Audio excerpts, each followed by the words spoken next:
Dear students अस्सलाम वालेकुम। हाणे असांजो टॉपिक आहे नाइट्रिक एसिड जंहिंजो फार्मूला आहे HNO3। यादि करणो हूंदो त nitric acid is prepared by Ostwald's method. Nitric acid खे असां ओस्टवॉल्ड मेथड जे ज़रिए ठाहींदा आहियूं। हिन टॉपिक खे सम्झण खां पहिरीं इन में कुझु फार्मूलाज़ आहिनि, उहे असां अव्हांखे ॿुधायूं था। अव्हांखे पहिरियां उहे फार्मूलाज़ यादि करणा हूंदा। अमोनिया जंहिंजो फार्मूला आहे NH3। यादि कंदव नाइट्रिक एसिड जो फार्मूला आहे HNO3, जॾहिं त अमोनिया जो फार्मूला आहे NH3। उनखां पोइ फार्मूला आहे NO। N नाइट्रोजन आहे, O ऑक्सीजन आहे, हिकिड़ो आहे त इनखे पढ़िबो नाइट्रोजन मोनोऑक्साइड। उनजे हेठां असां लिखियो आहे NO2। अगरि NO2 त इनखे वरी पढ़िबो नाइट्रोजन डाइऑक्साइड। ऐं PT असां इहा सिंबल इस्तेमालु कंदा आहियूं प्लाटिनियम जे लाइ। हाणे असां अचूं था पंहिंजे टॉपिक जे तरफ़। पहिरियां असां डिस्कस कंदासीं त preparation of nitric acid preparation of nitric acid. त नाइट्रिक एसिड खे कीअं प्रिपेयर कबो आहे। उनखां पोइ असां डिस्कस कंदासीं physical properties of nitric acid, nitric acid जा फिज़िकल प्रॉपर्टीज़। त पहिरियां असां अचूं था उनजे प्रिपेरेशन जे तरफ़। Nitric acid is prepared commercially by oxidation of ammonia, जिनजो फार्मूला आहे NH3। त नाइट्रिक एसिड ठाहिण जे लाइ छा थींदो, जो असांखे ऑक्सीडेशन करणी हूंदी अमोनिया जी। या अहम पॉइंट आहे त नाइट्रिक एसिड कीअं ठहंदी आहे। हुनजो पहिरियों स्टेप कहिड़ो आहे? हुनजो पहिरियों स्टेप आहे oxidation of ammonia. In this method, हिन मेथड में ammonia is oxidised to NO nitrogen monoxide. NO nitrogen monoxide then combines with oxygen of air, forming NO2 nitrogen dioxide, which is then dissolved in water to produce nitric acid HNO3, जिनजो formula आहे platinum. यादि कंदव is used as catalyst in this method. हिन process में, हिन method में छा थींदो, जो पहिरियां त अमोनिया खे ऑक्सीडाइज्ड कबो। जॾहिं अमोनिया खे ऑक्सीडाइज़ कबो त उन मां ठहंदो NO, जंहिंखे असां चऊं था नाइट्रोजन मोनोऑक्साइड। इन साॻे जेको नाइट्रोजन मोनोऑक्साइड ठहियो आहे, इनखे दुबारा असांखे कंबाइन करिणो आहे ऑक्सीजन सां, माना उन जी बि ऑक्सीडेशन करणी आहे। हाणे NO खे, नाइट्रोजन मोनोऑक्साइड खे जॾहिं असां ऑक्सीजन सां रिएक्ट कराईंदासीं त ठहींदो NO मां NO2 nitrogen dioxide. Nitrogen dioxide असांखे खपे पियो। हाणे इन नाइट्रोजन डाइऑक्साइड खे डिज़ॉल्व करिणो हूंदो वाटर में। जीअं असां नाइट्रोजन डाइऑक्साइड खे वाटर में डिज़ॉल्व कंदासीं त ठहंदो, प्रोड्यूस थींदो नाइट्रिक एसिड, जंहिंखे असां प्रिपेयर करणु था चाहियूं। अच्छा, उन में कैटलिस्ट कहिड़ो इस्तेमालु थींदो? कैटलिस्ट इन में प्लाटिनियम इस्तेमालु थींदो। अव्हांखे यादि करिणो हूंदो त ओस्टवॉल्ड मेथड नाइट्रिक एसिड जे लाइ आहे। ओस्टवॉल्ड मेथड में जेको कैटलिस्ट इस्तेमालु थियल आहे उहो प्लाटिनियम आहे।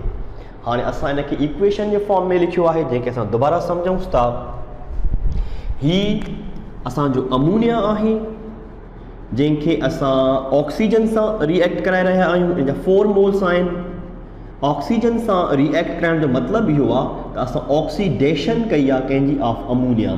ऑक्सीडेशन ऑफ अमोनिया जो मतिलबु आहे त अमोनिया खे तव्हां ऑक्सीजन सां रिएक्ट करायो। जॾहिं अमोनिया जी असां ऑक्सीडेशन कंदासीं त असांजी प्रोडक्ट यादि कंदव ठहंदो NO, जंहिंखे असां चऊं था नाइट्रोजन मोनोऑक्साइड, या यादि कंदव इनखे चइबो आहे नाइट्रिक ऑक्साइड। ऐं जेका हीट रिलीज़ थींदी उहा हूंदी -24.8 किलो कैलोरीज़ पर मोल। हाणे इहो जेको नाइट्रोजन मोनोऑक्साइड ठहियो आहे, इन नाइट्रोजन मोनोऑक्साइड खे वरी असांखे कंबाइन करिणो पवंदो ऑक्सीजन सां। नाइट्रोजन मोनोऑक्साइड खे जॾहिं ऑक्सीजन सां रिएक्ट कराईंदासीं त असांजी प्रोडक्ट ठहंदी नाइट्रोजन डाइऑक्साइड। एक्चुअली असांखे ठाहिणी हीअ शइ हुई। NO खे ऑक्सीजन सां रिएक्ट कराइबो त NO2 यानी कि नाइट्रोजन डाइऑक्साइड ठही वेंदो।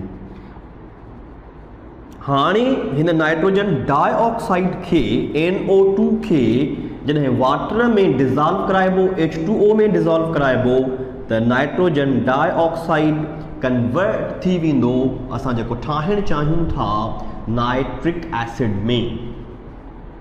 तो इन में 3 स्टेप्स आहिनि। हिकु त ऑक्सीडेशन ऑफ अमोनिया कंदासीं त नाइट्रोजन मोनोऑक्साइड ठहंदो। नाइट्रोजन मोनोऑक्साइड खे जॾहिं फर्दर ऑक्सीजन सां रिएक्ट कराईंदासीं त नाइट्रोजन डाइऑक्साइड ठहंदो। नाइट्रोजन डाइऑक्साइड खे वाटर में डिज़ॉल्व कंदासीं त असांजी प्रोडक्ट ठहंदी नाइट्रिक एसिड। ऐं यादि कंदो त ओस्टवॉल्ड मेथड में जेका नाइट्रिक एसिड ठहंदी उहा 68% हूंदी। ऐं ओस्टवॉल्ड मेथड में जेको टेम्परेचर अव्हांखे मेंटेन करिणो हूंदो उहो टेम्परेचर यादि कंदो उहो 600 डिग्री सेंटीग्रेड आहे। मां वरी बि इनखे इक्वेशन जे फॉर्म में दोबारा अव्हांखे सम्झायां थो त नाइट्रिक एसिड जो प्रिपरेशन जो मेथड छा आहे। अमोनिया जी ऑक्सीडेशन करणी हूंदी। यादि कंदो हिन में अमोनिया खणबी, हीअ अमोनिया आहे, इन खे ऑक्सीजन सां रिएक्ट कराइबो त इन प्रोसेस खे तव्हां चवंदा इहो ऑक्सीडेशन आहे। यादि कंदव त जॾहिं अमोनिया जी ऑक्सीडेशन कंदासीं त ठहंदो NO नाइट्रोजन मोनोऑक्साइड या जंहिंखे नाइट्रिक ऑक्साइड चइबो आहे। इहो जेको ठहंदो इन खे दोबारा वरी ऑक्सीजन सां रिएक्ट कराइबो। जॾहिं NO खे ऑक्सीजन सां रिएक्ट कराइबो त असांजी प्रोडक्ट ठहंदी NO2। NO तब्दील थींदो NO2 माना नाइट्रोजन डाइऑक्साइड में।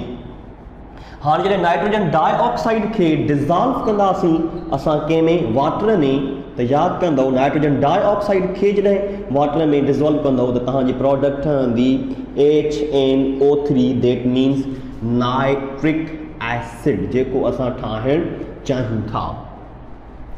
पर हिन में इन खां अलावा ॿ जेके 2 शयूं यादि करणियूं हूंदियूं त भई इन में टेम्परेचर केतिरो मेंटेन करिणो आहे उहो 600 डिग्री सेंटीग्रेड आहे ऐं इनजी परसेंटेज केतिरी ठहंदी 68 आहे। ऐं अमोनिया जी जेको ऑक्सीडेशन करे रहिया आहियूं हिते जेको कैटलिस्ट इस्तेमालु थींदो उहो यादि कंदो त उहो PT यानी कि प्लाटिनियम हूंदो। अच्छा हाणे डेल्टा H जे तरफ़ अची रहिया आहियूं त इहा -24.8 किलो कैलोरीज़ पर मोल आहे। त छा अव्हां ॿुधाए सघंदा त ऑक्सीडेशन ऑफ अमोनिया जेको आहे उहो एंडोथर्मिक प्रोसेस आहे या एक्सोथर्मिक प्रोसेस आहे।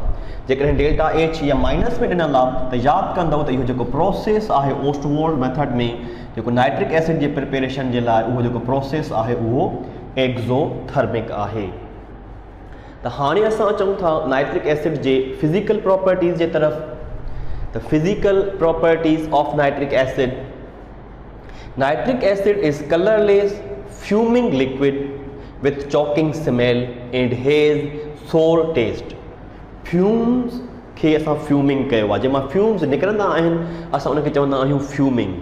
यादि कंदव त नाइट्रिक एसिड कलरलेस आहे। फ्यूम्स उन मां निकिरण जे करे फ्यूमिंग लिक्विड आहे with which smell with choking smell जेका माना गले में अची अटकिजे। ऐं एसिड आहे त ज़रूरु जेका उनजो टेस्ट हूंदो उहो सोर टेस्ट हूंदो। पुछूं त उहो कहिड़ो लिक्विड आहे जेको कलरलेस आहे जंहिंजी चॉकिंग स्मेल आहे जेको फ्यूमिंग लिक्विड आहे। अव्हांजो जवाबु हुअणु खपे नाइट्रिक एसिड। अच्छा एंट्री टेस्ट में इंजीनियरिंग में हिकिड़ो सुवाल बार बार पुछियो वियो आहे उहा नाइट्रिक एसिड जो बॉइलिंग पॉइंट आहे। इंतिहाई अहम आहे। यादि कंदव त nitric acid boils at 83 degree centigrade. हे इंतिहाई अहम पॉइंट आहे। इहा बार बार पुछी वई आहे त नाइट्रिक एसिड जो बॉइलिंग पॉइंट केतिरो आहे। इहा वैल्यू यादि कंदव त नाइट्रिक एसिड जो जेको बॉइलिंग पॉइंट आहे nitric acid boils at 83 degree centigrade. इहो 83 डिग्री सेंटीग्रेड ते बॉइल थींदो आहे। फ्रीज़िस एट इहो फ्रीज़ थिए थो 41.6 डिग्री सेंटीग्रेड ऐं इहो फ्रीज़ थींदो 41.6 डिग्री सेंटीग्रेड ते। इहे वैल्यूज़ लाज़मी तौर ते यादि करणा हूंदा। Nitric acid is sp2 hybridized. Nitric acid जी जेका हाइब्रिडाइजेशन आहे यादि कंदा उहा sp2 आहे विथ ट्राइगोनल प्लेनर शेप। जेको उनजो शेप आहे नाइट्रिक एसिड जो उहो ट्राइगोनल प्लेनर या सिंपली प्लेनर बि चइबो आहे। पुछो वञे त नाइट्रिक एसिड जो शेप कहिड़ो आहे त नाइट्रिक एसिड जो शेप चवंदो तव्हां प्लेनर आहे या तव्हां चवंदो ट्राइगोनल प्लेनर आहे। ॿई ॻाल्हि साॻी आहे। Fuming nitric acid contain dissolved nitrogen dioxide. जेका फ्यूमिंग नाइट्रिक एसिड थींदी आहे उन में वधीक जेका नाइट्रोजन डाइऑक्साइड आहे उहा डिज़ोल्व कई वेंदी आहे। हीअ असां नाइट्रिक एसिड जो स्ट्रक्चर ॾिनो आहे। ही HN ऐं हे 3 O आहिनि, इहो HNO3 आहे। इहा नाइट्रिक एसिड जी स्ट्रक्चर आहे। जेकॾहिं तव्हां गौर कयो त इहा स्ट्रक्चर जेका आहे इहा ट्राइगोनल ऐं प्लेनर आहे। ही नाइट्रिक एसिड में जेकॾहिं हाइब्रिडाइजेशन तव्हां ॾिसंदो त इन में हाइब्रिडाइजेशन sp2 थींदो। त हाइब्रिडाइजेशन नाइट्रिक एसिड जो sp2 आहे। नाइट्रिक एसिड कलरलेस आहे, फ्यूमिंग लिक्विड आहे, with which smell, with choking smell, acid आहे। त हर एसिड जो जेको टेस्ट आहे उहो सोर टेस्ट थींदो आहे। इन में जेका अहम तरीन पॉइंट आहे उहा नाइट्रिक एसिड जो बॉइलिंग पॉइंट आहे उहा एट 3 डिग्री सेंटीग्रेड आहे। शेप अगर sp2 हाइब्रिडाइजेशन आहे त शेप उनजो ट्राइगोनल प्लेनर थींदो। त हाणे असां इन खां पोइ असां डिस्कस कंदासीं नाइट्रिक एसिड जा केमिकल प्रॉपर्टीज़।